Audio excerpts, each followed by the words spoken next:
right there.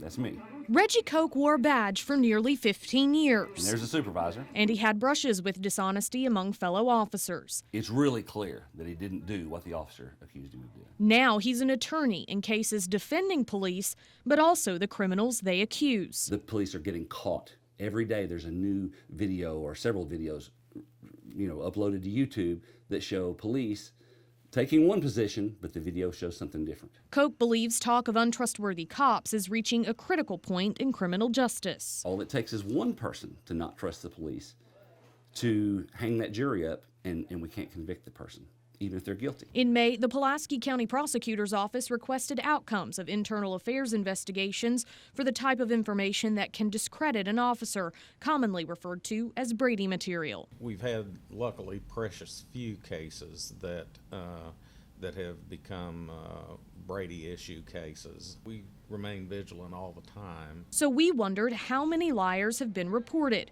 The prosecutor's office doesn't maintain an official list. We do expect our attorneys to make inquiry whenever appropriate in a case file. But in response to a Freedom of Information Act request, they did put together the names they had on file. The prosecutor's office had about 12 officers that they knew of. So we decided to go straight to the source, Little Rock PD, North Little Rock PD, and the Pulaski County Sheriff's Office to see what they had in their files. North Little Rock reported one current officer with a history of lying. 18 current officers have violated honesty standards in the Little Rock PD since 2005. One officer documented as lying twice in 2 years. Only one of those officers was on prosecutor's list. Pulaski County Sheriff's Office, 17, including deputies who work in the detention center.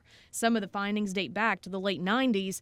Only one of them on the list prosecutors supplied. 30 or 40 sounds like a big number, but in context, the number is pretty small and about what I would expect it to be. Some law enforcement agencies across the country have approved automatic termination policies for those found to be untruthful. Any chief that knows anything about this business knows that you never do always, or you never do never. But both Little Rock's chief of police and Pulaski County's sheriff say each case should be handled individually. Integrity and truthfulness, and because of the latitude that a police officer has, that's critically important.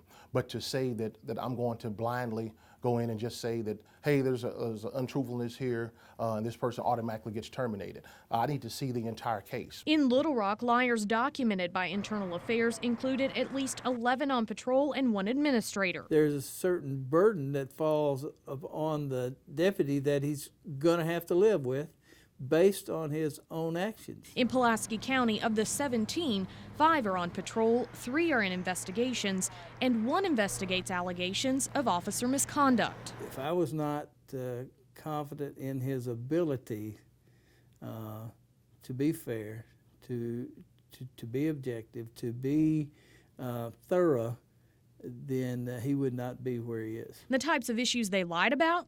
The number of citations they wrote, being at home while on the clock, filing false reports, having sex on duty, damaging property off duty, use of force against suspects, among others. When police are untruthful, it is very easy for disasters to happen in people's lives. Our list represents less than 3% of the forces at these agencies. And while Koch agrees most officers are good, he believes lying about a small thing can still be a big deal for an entire department. The good ones, the bad ones, they're all going to suffer because of the bad ones. You're under arrest for disorderly conduct. Because those behind the badge have the power to strip others of their freedom with just their word.